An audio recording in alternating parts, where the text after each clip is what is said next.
Nobody in the county had ever seen 120 men ride out together before sunrise. The neighbors who lived along the road south of Harrove watched quietly from their windows and counted as the long column passed, torches moving through the early darkness like a flowing river of flame. They lost count somewhere after 80 and finally stopped trying. They had never witnessed anything like it before, and they never would again. What none of them understood, watching from their shadowed windows, was that the entire mission had already been spoiled. That the girl they were riding to find had known they were coming for 3 days. That she had spent those 3 days doing something none of the 120 men in that long line had even considered preparing for. And that, by the time the first rider reached the Harrove property boundary, the thing they had traveled all this distance to achieve was already impossible. Her name was Iris. She was 22 years old. She was by any measure available to the people who believed they owned her completely ordinary. She worked inside the main house doing the duties given to her, and she did them without complaint, without open resistance, and without any of the behaviors that brought someone to the attention of overseers, in ways that usually ended badly. She had been described in a property record 3 years earlier as quiet and dependable, which were the 2 words people who never really paid attention used to describe someone they had completely failed to understand. Iris was not quiet. She was exact. There was a difference. She was not dependable in the way the record meant. She was controlled.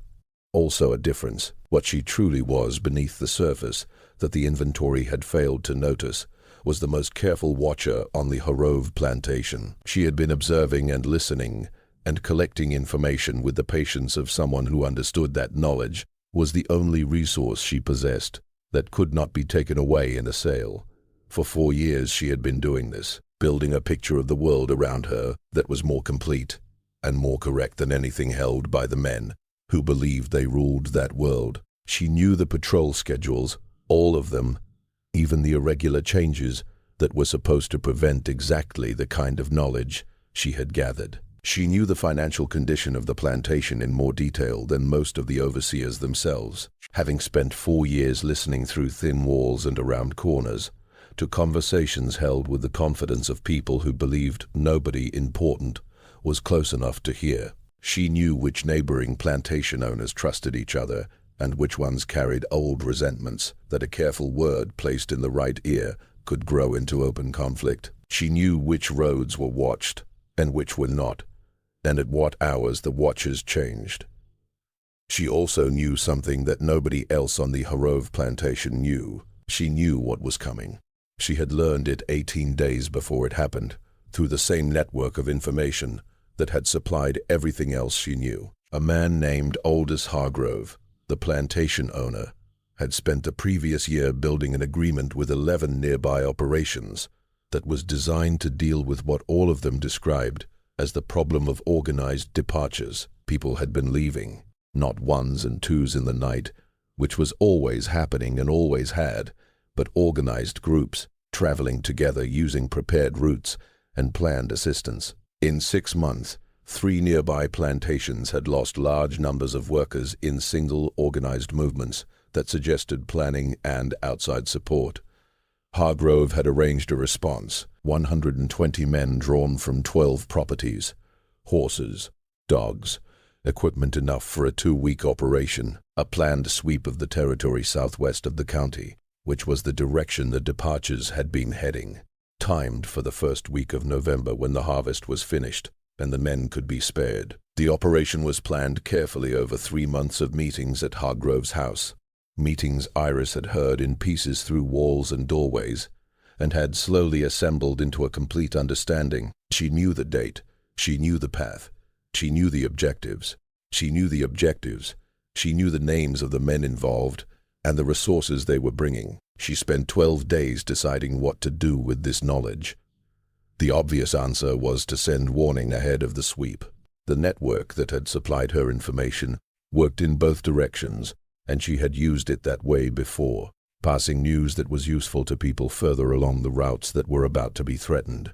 She could do this again. It would save people from walking into a planned operation they did not know was coming. This was the obvious answer, and she had done this kind of thing before, and she was skilled at it, but she spent 12 days thinking because she had begun to understand something the obvious answer did not solve. Warning people about this particular sweep would solve the immediate danger. The 120 men would ride out, find nothing, and return. Hargrove and his 11 partners would decide their security had been compromised, strengthen it, and try again with better planning.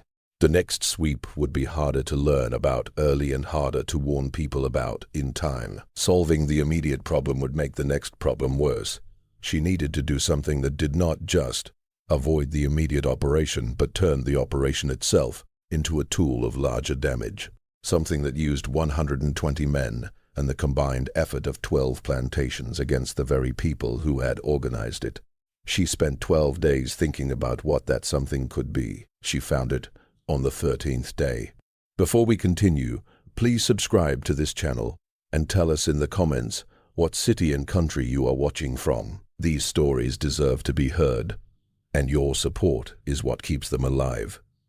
Now, let us return to Iris. The answer had been in front of her the entire time. She had been so focused on the sweep itself, on the men and the dogs and the routes and the timing, that she had not been looking at what the sweep needed in order to work. Every large organized operation requires the same thing. It requires the people involved to believe that the situation they are working in is the situation they think it is. It requires their information to be correct. The moment their information becomes wrong in ways they do not realize, the operation does not simply fail. It fails in ways that are visible and humiliating, and that break the trust between the people involved. 12 plantations had joined together to organize this effort. 12 groups of owners and overseers who had agreed on a plan and committed resources to it. The agreement held because everyone believed they were working toward the same goal with correct shared information. Iris was going to change the information, not all of it, not in ways that would be quickly noticed. She was going to make small and careful changes to certain pieces of information being passed between the 12 operate ions. Changes designed to create specific results at exact moments during the operation itself, not before, when the men were already out in the field with no easy way to stop and rethink, and when the effects of wrong information would be seen by everyone involved. She had 3 days to do this. She worked through the information network she had spent 4 years building, using contacts who did not know they were being used as carefully as she was using them, passing slightly changed versions of certain details through channels she understood well enough to predict how and when they would reach their destinations. She was not inventing false information from nothing. She was adjusting real information in ways that were small enough to seem believable, but important enough to matter when they combined in the field. The first change was about timing. The sweep was planned to begin at the eastern edge of the target territory, then move west over 3 days. Iris adjusted the information that had been given to 3 of the 12 operations about the starting position, shifting it 8 miles south of the real starting point. 3 groups of riders would begin from the wrong place. Not terribly wrong, just wrong enough. The second change involved the dogs.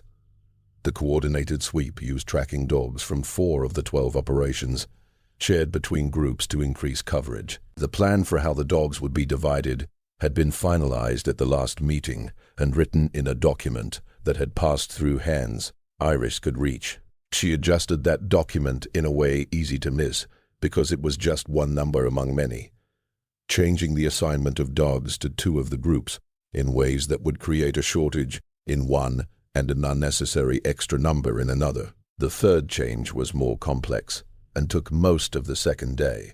The sweep was designed to keep communication between groups using a system of signal fires placed on high ground.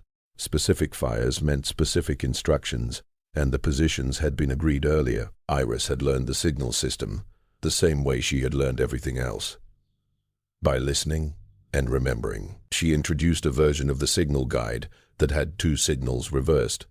So the signal that meant move north now meant move south, and the opposite as well. This altered version she passed to 4 of the 12 operations through channels that made it appear to come from the same source as the correct version. The fourth change she made on the 3rd day and it was the most dangerous because it required her to be somewhere she was not supposed to be at a time when her absence might be noticed. But she had spent 4 years learning the exact patterns of observation on the Harrove property, and she knew the small window available to her, and she used it. The document she needed to reach was a list of properties that were to be excluded from the search area, properties belonging to men who were part of the organizing group or who had relationships that made searching their land politically difficult. This list existed because the sweep was not only about finding people, it was also about proving to all 12 owners that the investment they had made was producing results, which meant the results needed to be real and visible and clearly connected to the operation rather than to luck. Iris added 4 properties to the exclusion list that were never meant to be on it. Properties belonging to men who were taking part in the sweep, whose land would now not be searched, which meant if those men's workers chose the following week to leave, the sweep meant to prevent such movement would have no presence in the very places where it happened. The men whose properties she added would not know their land had been looted. The men assigning search areas would see the list and assume it was correct. When she had finished the 4 changes, she returned to her usual duties and her usual place. She was quiet and dependable, and she waited. The 120 men rode out 3 days later. She watched them from a window as the column formed in the dark before sunrise, and she counted, and she felt something that was not quite satisfaction and not quite peace, but somewhere between the two. The exact feeling of someone who had done precise work and was now watching it slowly start to play out. She did not know exactly what would happen next. She had made 4 small changes to 4 pieces of information, and she understood how each change might influence the operation, but she could not fully predict how those changes would interact with each other or what exact shape the failure would take. What she did know was simple. The operation would fail, not just because of the changes alone. The operation would fail, not just because of the changes alone, not because of any single action she had taken, but because the mix of wrong timing, wrong dog placement, wrong signal reading, and wrong search zone coverage would create an operation that was working against itself as much as it was chasing its goal. She was certain of this. What she did not know was how it would actually appear when it started falling apart. She discovered that over the next several days, through the same network that had first provided her the information, now information was flowing back from the field as the operation ran into its own mistakes and confusion. The first issue appeared on the very first day when 3 groups, who had started from an incorrect location, reached a starting point 8 miles south of where the main force expected them to be. By that time, the main force had already started moving west. The 3 southern groups were also moving west, but on a parallel line about 8 miles away. His meant the planned coordinated sweep already had a gap about 8 miles wide, running right through its center on the first day. The commanders spent nearly 4 hours on that first day, trying to figure out why 3 groups were missing from their assigned positions. Riders were sent south to locate them. The missing groups, who believed they were following correct instructions, could not understand why they were being told they were misplaced when they were clearly following the directions they had received. The back-and-forth movement of riders, written notes, and growing frustration used up most of that first day. The dog allocation problem showed up on the second day. The group that had been given too many dogs found them difficult to manage during an organized search. The animals worked against each other, chasing different scents in different directions, while their handlers struggled to keep control. Meanwhile, the group that had received too few dogs moved through land where dogs were necessary and ended up searching poorly. Neither group knew the other was facing the opposite version of the same problem. Each believed their situation came from a mistake made by whoever had arranged their particular assignment. The signal problem became the most obvious failure, because several groups saw its results at the same time. On the afternoon of the second day, a signal fire was lit from the high ground chosen for communication. 4 groups understood the signal as an order to move north. 4 other groups read the same signal as an order to move south. The remaining groups, whose signal instructions had not been altered, read it properly and moved as planned. By the end of the second day, 6 of the 12 groups were moving in directions the main plan had never intended. The sweep that had been designed as a united westward moving wall of coverage had turned into scatter-ed groups traveling in conflicting directions based on information each believed was correct. What followed was what Iris had expected in general but could never have predicted in detail. The groups moving south ran into the groups that had begun from the wrong place and were now moving north, trying to reconnect with the main force. This happened at speed, with poor visibility, dogs pulling different ways, and riders who had already spent 2 days becoming less confident in their information. The meeting created exactly the kind of tension that large joint operations often produce when coordination fails. No one was injured, but arguments started. Orders were questioned. The issue of whose information was right and whose mistake caused the situation quickly became political in the way such matters always become political when money and reputation are involved. Harov's operation included 12 property owners, who had each invested serious resources based on an agreement that the operation would be managed professionally. When it became clear the operation was failing, the question of who was responsible became more urgent than the question of how to repair it. By the evening of the third day, 2 of the 12 owners had completely pulled their groups out, claiming poor management and violation of the original agreement. 3 others paused their involvement until the command structure could be clarified. The remaining groups were now covering only part of the intended land, with only part of the planned coordination. On the 4th day, Hargrove stopped the operation completely. The official explanation, the one discussed later in the meeting of the 12 owners, blamed the failure on planning mistakes in the documents and communication breakdowns in the signal system. There was long discussion about who had prepared those papers and who had been responsible for the signals.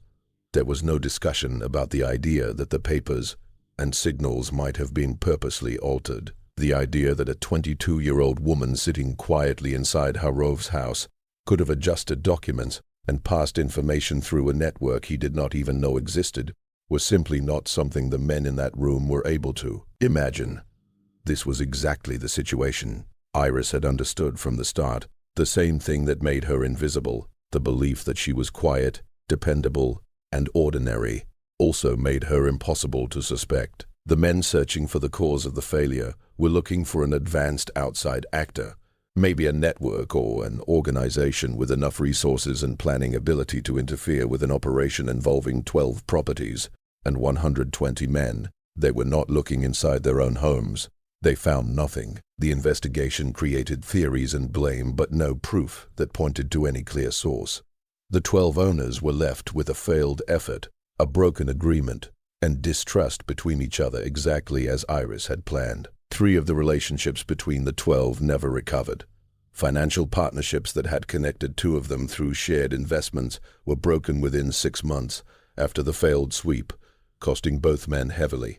A legal conflict between 2 others that had already existed before the operation grew worse, after accusations made during the failed coordination became part of their larger dispute. Iris watched all of this from her place inside Harov's house. She remained quiet. She remained dependable. She kept building her understanding of how the world worked, and she told no one what she had done. That was in November. In February, 3 months later, everything changed. Subscribe to this channel and press that notification bell right now, because what comes next is something you probably will not expect. Leave a comment telling us where you are watching from. Now let us continue. The change came from a direction she had not watched closely enough, which she immediately recognized as her own mistake once she realized what had happened. One of the 12 owners, a man named Corbin, who had taken part in the November operation and whose group had been among those given the altered signal guide, had spent the weeks after the failure doing something none of the others had tried. He reviewed every document connected to the operation, searching for the exact breaking point instead of accepting the general excuse of confusion. He was a careful and systematic man. He had earned his wealth through detailed accounting, and he approached problems the same way accountants handle errors, by following every number back to where it started until the mistake shows itself.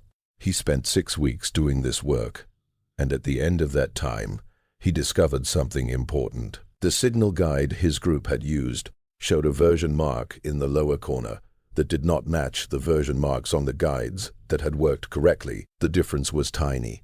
Just one letter in a note most people would never notice, or would assume was just a copying mistake.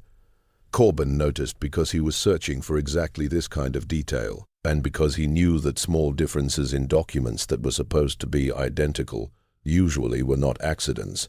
He compared the papers. He found the two switched signals. He immediately understood what this meant for the operation and how it explained his group's strange movements during the sweep. He also understood something larger. Someone had changed the document on purpose. The paper had been accessed and edited sometime after it was prepared, but before it reached his group. That meant the access point existed somewhere along the chain between Hargrove's house and his own property. He brought this discovery to Hargrove in the first week of February. Hargrove spent the next week tracing the path the documents had taken. He found two more altered papers. He found the change made to the exclusion list. He found signs that information about the operation had passed through channels connected to his own property before reaching outside parties. He did not find Iris. Not yet, but he had reduced the area of suspicion to his own house. And Hargrove's house was not very large. Iris had lived there for 4 years. There were only a limited number of people who had access to the documents, and only a few of those people would have had both the opportunity and a possible reason to make such careful changes. He started observing. Iris realized she was being observed before she understood the reason. At first, she noticed it as a shift in pattern, small changes in the routines around her that did not fit the fixed order she had spent 4 years learning. An overseer showing up at times he was not normally there. Talks that stopped when she walked into rooms where people had once kept talking. A paper left open on a table in a way that felt like someone wanted to see how she would react when she noticed it. She understood what this meant. Not proof, only doubt. She had not been fully discovered. She had been placed inside a circle of doubt. She was somewhere inside a tightening range of possibility, and that range was shrinking. She likely had 2 weeks before it turned into more than doubt. She spent the first 3 days of those 2 weeks changing nothing. Changing nothing was the most important rule of her position. Any difference in her actions would confirm whatever the watchers were thinking.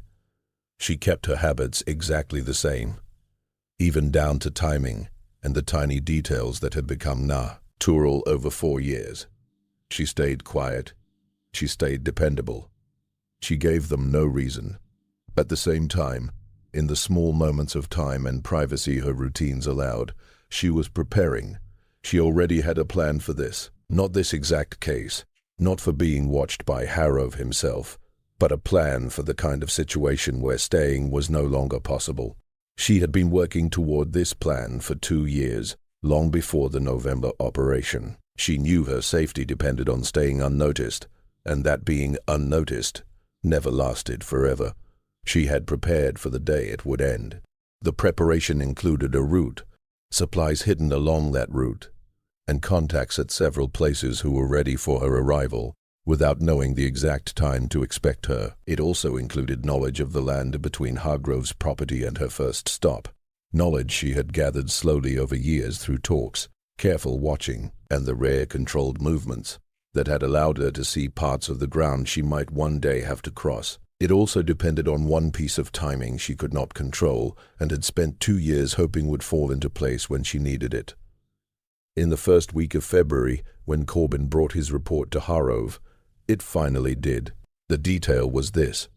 The road north of Hargrove's land passed through an area owned by a man named Mercer, one of the 12 men involved in the November operation. Mercer and Hargrove had a connection that had been breaking apart since that failed operation, made worse by the blame thrown between their men during the confusion of the second day. The road through Mercer's land was watched during peaceful times and ignored during bad times, because the men Mercer used as guards were the same men he used for other work when his dealings with Hargrove gave him no reason to help. His dealings with Hargrove gave him no reason at all. The road had no watchers. Iris had been confirming this fact through her quiet network every 2 weeks for 18 months. In February, it finally gave her the answer she needed. She left on a Tuesday night in the 3rd week of February. Not at some dramatic time, not at midnight, but at the ordinary hour of 9 in the evening, when the house routines had settled into their night rhythm, and the shift between the last work of the evening and the first silence of sleep created the exact opening she needed. She had used this opening before for smaller reasons, and knew exactly how long it lasted and how it looked from the outside. She took only 3 things: a small cloth bundle with food she had quietly prepared over the past 2 days in ways that looked like normal kitchen work, a paper with small marks that had meaning only to her and would mean nothing to anyone else, and a worn leather string that had belonged to her mother, tied around her wrist, something she would not leave behind, no matter what else she abandoned. She left everything else untouched. The first hour after leaving the house was the most risky part of the journey. She was still on Harova's land, moving through ground she knew perfectly, but also the ground closest to the people who would search for her. She moved with the careful control of someone who had practiced every movement until it became natural. She did not think about each step. She simply moved through the pattern of steps, pauses, and turns she had designed and redesigned for 2 years. She crossed the property border 40 minutes after leaving the house. The northern road was empty. Mercer's unwatched road, dark and silent. The kind of silence a road gets in winter, when few travelers pass, and the cold keeps people indoors. She walked along the side instead of the middle, like someone who knew that the edge of a road is harder to spot from far away than the center, and that distance was her protection. She covered 4 miles in the first 2 hours. Then she heard horses. She heard them before she saw them. The clear sound of several horses moving fast along the road from the south. Not one horse, not 2, but many, moving with the urgency of men who had just discovered something and were reacting fast. They had discovered she was missing. She had believed she would have until morning. The time between her leaving and them noticing was supposed to be 8 hours, enough time to put real distance between her and Horov's land before the search began. 8 hours had somehow turned into 2. She stepped off the road at once into the nearby field and lay flat in the dry winter grass without moving. The horses rushed past her, 4 riders holding torches, racing north on the same road she had just walked. They passed within 40 feet of where she lay and did not slow down. She watched the torchlight grow smaller to the north and then stop, and she understood. They had not rushed past her by accident. They had gone ahead to block the road. They were not chasing her from behind. They were closing the path, one group behind her, another ahead, and she was caught between them. But she was already off the road. The road had become a trap she was no longer inside. She turned east. East was not part of her plan. East meant leaving the path she had prepared, leaving the hidden supplies, leaving the contacts waiting for her to the north. East meant unknown land in darkness with riders both north and south of the road she had just escaped. She went east anyway. After about a quarter mile, the open field turned into rough scrub land, low bushes and uneven ground that made walking harder, but also meant she could not be seen from far away. She forced her way through it, accepting the sound she made because moving too slowly would be worse. She used the stars to guide herself, moving east by northeast, putting more distance between herself and the road. Then she heard more horses, not on the road, in the field south of her, moving alongside the road, but not on it. They had not believed she would stay on the road. They had placed riders in the fields too. She counted what she heard. 4 horses in the southern field, 4 on the road, 8 horses she could confirm. She had no way to know how many more might be waiting in places she could not yet hear. She moved toward the northeast more quickly than was safe for silence, choosing speed instead of quiet because her calculation had shifted. At first, she believed she still had enough time. Now she understood she did not. Time was the one thing she no longer possessed, and she needed to trade that loss for distance. She ran, but not without thought. She kept moving northeast along an invisible line she held inside her head, using the stars above, the tilt of the land beneath her feet, and the way the wind brushed through the dry scrub to keep her course steady. She was running, yet she was not losing control. Panic, was something for people who had not spent years getting ready for a moment like this. She had spent years preparing for exactly this moment. The trouble was that all her plans were built around a path she was now leaving behind. Her hidden supplies were placed to the north and west. She was going northeast. Every step she took in that direction carried her farther from what she had spent 2 long years working toward. She needed to think while she ran. It could be done, but it demanded a special kind of sharp focus. What did she still have that did not depend on the path she could no longer follow?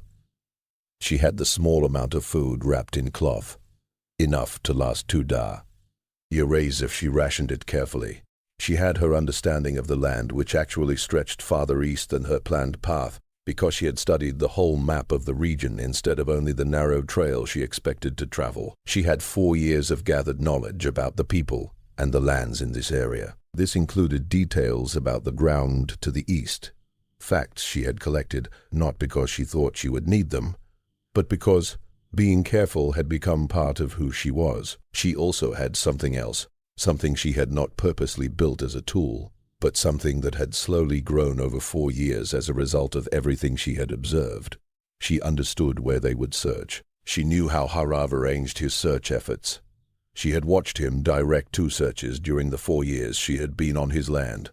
Those had been smaller than the large November sweep, but they followed the same rules. She knew what he believed about where people usually went when they escaped, because she had overheard him talk about those beliefs in the talks she had quietly listened to for 4 years. She knew the order of importance in his search plans. The roads he would check first, the open fields next, and the rough land after that. She also knew he would not give much attention to the eastern direction. East led toward the Carver lands, a wide stretch owned by a family with a long and complicated past, with Hargrove going back about 15 years. They were not friends and not true enemies either. Their relationship was something more unclear and troublesome than either of those. Harrove's searchers did not usually go into Carver land, because going there without approval risked starting a dispute he preferred to avoid. He would search north, south, and west with full effort. He would only give light attention to the east, trusting the idea that Enyo, going that way, would eventually run into the Carver people and be stopped. Iris knew something about the Carver situation that Harov did not know. She knew it because she had spent 4 years listening carefully, and the Carver business had come up more than once. She had saved every detail the same way she saved everything else. She knew that the eastern part of the Carver land, the part she was now heading toward, had been mostly unmanaged for 8 months, unmanaged for 8 months, after a family argument about inheritance between 2 sides of the family. That eastern section was stuck between 2 claims, and neither side was actively working it. It was empty ground, argued over ground that Harov workers would not step onto, and that the Carver people were not currently guarding, a narrow passage of unused land. She had never planned to use it. She had not mapped a route across it, had not hidden supplies there, and had not arranged any help beyond it. Yet she was running toward this unknown ground in the darkness, with riders behind her and this strip of empty land ahead, a place she knew about, but never meant to depend on. Still she ran toward it. Behind her, the sounds of pursuit were becoming more ordered. She could recognize the pattern, the way noise changes when people are following a shared plan. The horses moving through the fields and along the road were shifting in ways meant to close off the space she could travel through. It was a skilled method, used by people with experience. She had interfered with one search, like this 3-month searcher. Now, she was caught inside another. This time she was the main target, and the people chasing her either knew or were starting to see that she was not an ordinary case. She reached the edge of the Carver eastern land, about 40 minutes after leaving the road. She knew the moment she arrived because the ground looked different. In the way land always does, after months without care. The fences still stood, but were sagging from neglect. The fields had grown wild and uneven, slowly turning back toward their natural winter state. There was also a certain feeling to the darkness of empty land, different from the darkness of a place where people lived. It was the lack of small lamps, the missing sounds of work and life. She felt that difference the instant she crossed the line. She was now on disputed ground, unwatched and unmanaged. She crossed quickly. She did not pause on Carver land. Stopping on disputed property would only add another problem she did not need. She kept moving steadily northeast. Soon she heard the sounds of those chasing her reach the border behind her, and then slow. She could hear hesitation in the way the horses paused and the voices shifted. Crossing into Carver land without approval was exactly the trouble she had trusted they would not want. They stopped at the line. She reached the far edge of the eastern Carver ground and stepped into a region she had never seen, a place she only knew from gathered facts. Forest land, young trees grown up after farms had been left behind. Not ancient woods, not very deep, but thick enough to hide someone. She stepped inside, then paused to listen. The sounds of pursuit stayed on the far side of Carver land. They had not followed. She now had a small but valuable gap. She used that space to move more quickly and also to think clearly. She was now northeast of where she began, beyond the Carver section, inland. Original plan had never included. There were no hidden supplies here, no friendly contacts. She had 2 days of food, a marked piece of paper, her mother's cord tied around her wrist, and 4 years of gathered knowledge about a region she was now beyond. What she truly had, in the most real and simple sense, was this. She was as alive. She was still free. There was space between her and the people searching for her. She was inside forest. They would not enter until they settled the Carver issue, which would take at least until morning. Morning was still hours away. She needed to make those hours count. She also had general knowledge about what lay to her north and east, facts she had learned, not for this escape, but as part of her habit of knowing as much as possible. She knew there was a small settlement 2 days to the northeast, a free community mentioned in 3 different talks over 4 years, always connected with the routes leading there and how hard those routes were. She knew the distance was about 2 days. She did not know the exact trail. She also knew that reaching a point 2 days northeast of Harrow's land would mean crossing 2 rivers, passing through a stretch of hills, and then crossing open farming land that would leave her visible in daylight. She knew about the rivers because rivers were the kind of facts that came up in many different talks for many different reasons, and she had quietly stored every mention. She understood the hill country because she had heard it explained as a barrier by several people traveling in that direction. She knew the farming land because she had heard the names of the properties located there. She did not carry a map. She carried the knowledge in her mind. She walked to northeast. For the rest of that night, she moved through young forest that became thicker and then lighter and then thick again, following the rise of the ground as it lifted toward the hill country she knew was waiting ahead. She moved by the stars where the trees were thin enough and by touch where they were not. She did not rush. Rushing in an unknown forest at night was the quickest way to get hurt, in a way that would end everything. She moved at a constant pace, and she moved at a constant pace, and she moved silently, and she covered distance. At sunrise, she was in the hill country. She knew it was the hill country because the ground matched what she had been told. Long ridges stretching northeast to southwest, with deep, narrow valleys between them. The kind of place that was simple to travel through if you stayed on the ridges, but slow and hard if you tried to go across them.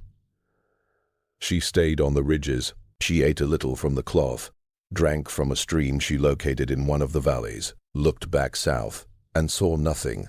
The distance she had traveled during the night, and the land between her and it meant that nothing she could see connected her to where she had begun. She moved through the hill country for most of the first day. In the middle of the afternoon of that day, she heard something that told her the space she had created was not as large as the land made it seem. Dogs. Not near, not urgent, but somewhere to the south and west of her position. The sound of dogs moving across land in an organized pattern. Not the random noise of animals wandering, but the planned sound of a search. They had crossed the Carver property or discovered a way around it, or the Carver family had settled their short argument enough to allow Hargrove's men through. She did not know which. She only knew the search had started again and was moving toward her, and that the distance she had created during the night was slowly disappearing. She needed to think about the dogs carefully. Tracking dogs followed smell, and smell was left by movement and faded with time, and was disturbed by water. She had been traveling for almost 20 hours. The scent trail from where she started was old. What the dogs would be following now was newer sign. Her movement through the land after crossing the Carver property. That trail was only hours old, and she was still adding to it. She needed to break it. She had been watching for water chances since morning, and she had passed 2 streams. She needed a stream she could use in another way. Not just for drinking, but for travel. Moving in water left no scent on the ground, or broke the trail fully, forcing the dogs to search for where it began again, on the other side. She found it in the late afternoon, a creek flowing roughly east to west through a break in the hills. Shallow and quick, over a rocky base, she stepped into it and walked east, inside the water for half a mile, before climbing the north side and continuing northeast. The dogs would reach the place where her trail entered the water, and they would follow the creek both ways, searching for where she had come out. Half a mile in water meant they would have to search that distance 2 times, east and west, before finding her exit place. In good conditions with skilled handlers, there was at least an hour of delay. In the late afternoon, with the light fading, it could be longer. She continued northeast and used that hour. By evening of the first day, she was past the hill country and looking at the farming land she knew was ahead. Open ground, property she recognized by name from talks, a landscape that would be exposed in daylight and that she needed to cross in darkness. She located a place to wait, a patch of brush on the hillside above the farmland, where she could rest without being seen and where she could watch the ground below as night arrived. She watched for 2 hours before moving. She studied the lights of the properties and learned their routines, which buildings stayed bright and which went dark, where people moved and where they did not. She was studying the land the same way she had spent 4 years studying Hargrove's property, finding the spaces between activity where someone could move without being noticed. She started moving at 9 o'clock in the evening. The farming land was harder than the hills in one way and easier in another. Harder because it was open, and she could be seen by anyone watching. Easier because the land was clear, and she could travel faster. She stayed low where crops provided cover, and moved fast across open sections. She went around bright buildings instead of near them. She used the road when it was dark, and left it when it was dark, and left it when it was not. She crossed the farmland in 4 hours. On the far side, she found a tree line, and stepped inside and stopped, and listened, for a long time. Nothing behind her. No dogs, no horses, only the sounds of night and nothing more. She had broken the trail in the creek, and the darkness in the open land had placed enough distance between her and the search that she was outside the close reach of the dogs. She was not safe. She was not captured. Those were different conditions, but both were true. She slept for 3 hours, the first real sleep in 36 hours. Not comfortable sleep, not the sleep of safety, but the sleep of a body that had reached its final limit and needed rest, no matter the situation. She woke at first light and ate the last of her food and continued northeast.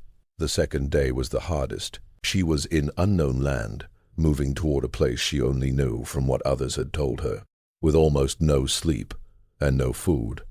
After 36 hours of constant effort, the human body in those conditions does things that are not fully logical. It turns fear into something that feels real. It makes distances feel longer. It creates sounds that do not exist and ignores sounds that do. She understood this about herself. She had considered it the same way she had considered it everything else, as a factor in a situation that needed control. She controlled it by continuing to move. Not fast, not desperate, just steady. 1 step, and then another northeast. Through land, she's Serbs, tooted as she passed through it. and that gave her small details she used to stay on the correct path. She reached the settlement in the late afternoon of the second day. She did not enter it immediately. She stopped at the edge of the trees and observed it for an hour before moving. Old habit, staying even when she was tired and hungry and had been traveling for 2 days. The watching showed her what she needed to understand. The settlement was exactly what she had heard. The people walking there moved in the calm way of people handling their own work on their own terms. There was no sign of the search, no sign of the kind of watching that showed a place had been compromised. She entered at dusk. The people who received her asked the necessary questions, and she answered them, and they made the judgments they needed, and she accepted them. And after an hour she was inside a building that was warm, and there was food, and there were people who had heard her name through the network that had given her information for 4 years, and that now gave her something more direct. She was asked later that night how she had managed to get through. The person asking had done this many times, and had heard many answers to that question, and the answers were always interesting in different ways. Iris thought about her reply. She said, "I knew where they would search. I spent 4 years learning where they would search, and I made sure I was never in the places they were searching." The person nodded. "That is the answer that works," she said. "The people who understand where the searching happens never find what they are chasing." Iris thought about the 120 men riding out in November.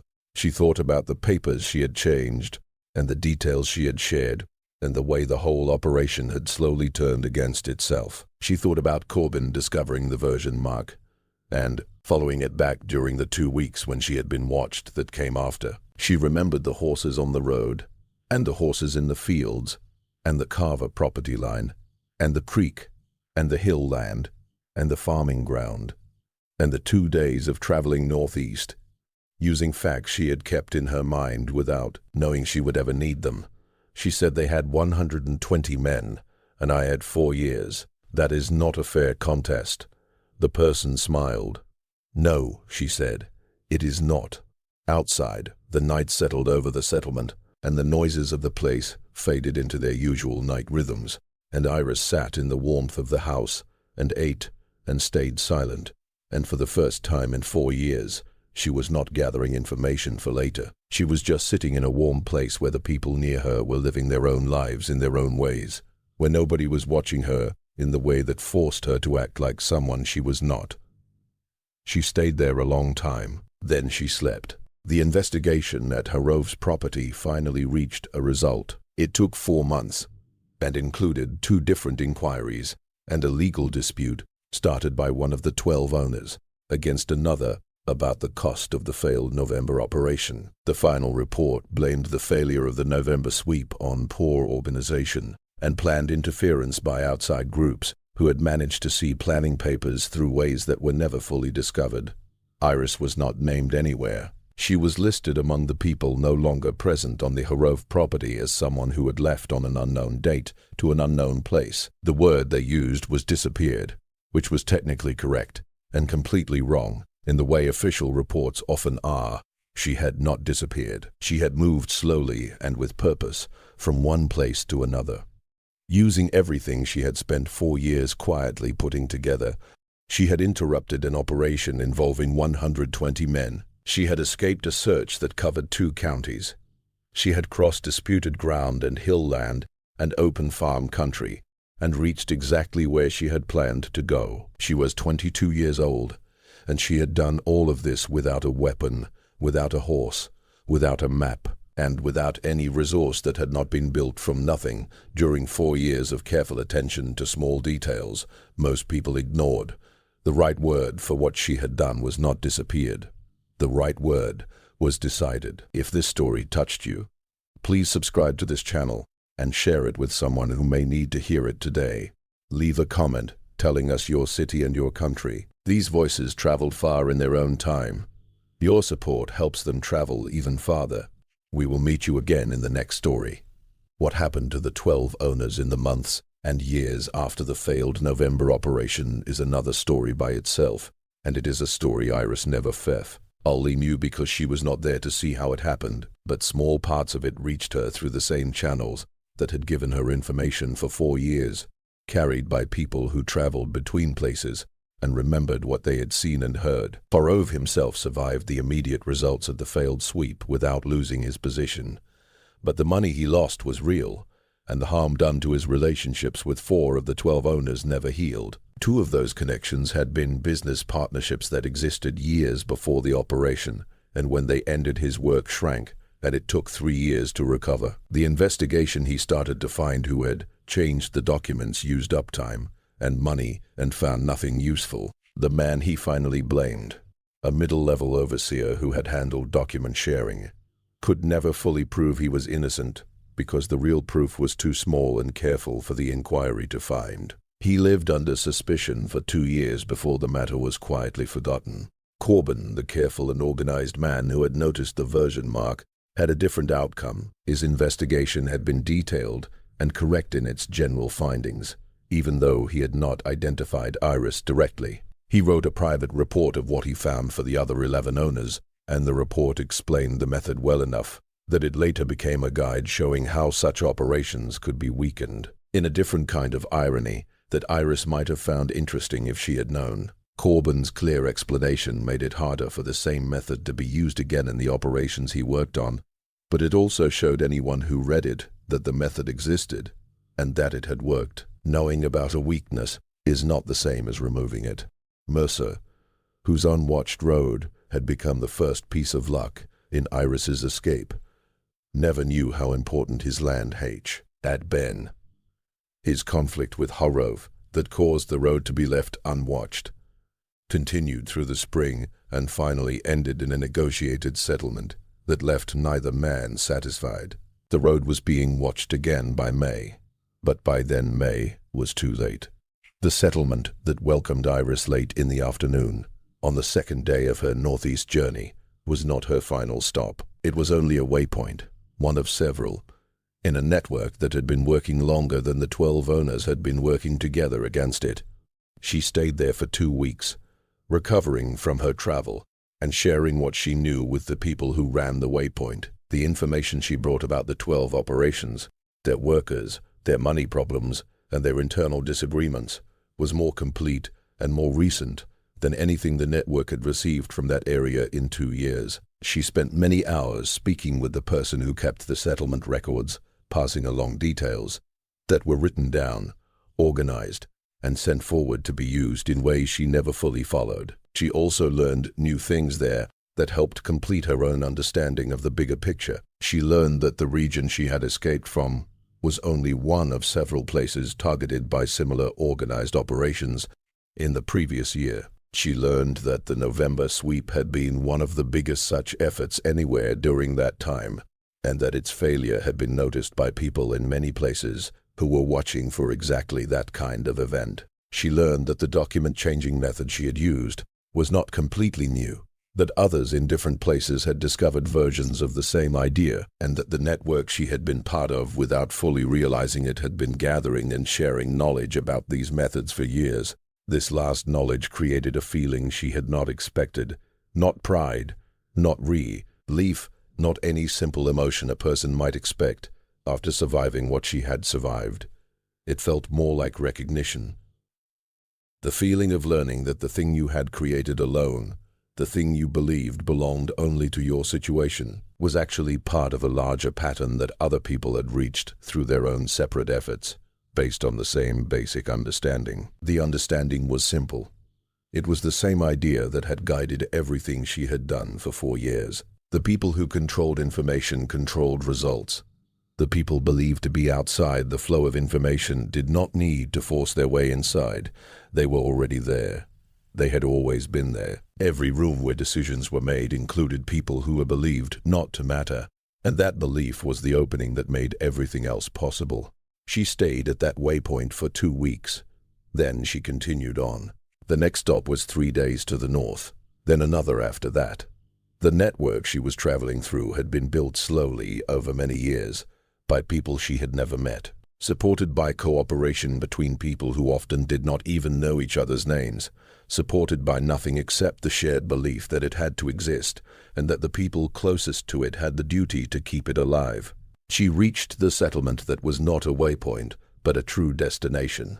6 weeks after leaving Harov's property, it was far enough north and connected enough to the wider world that it felt very different from the plantation country she had left.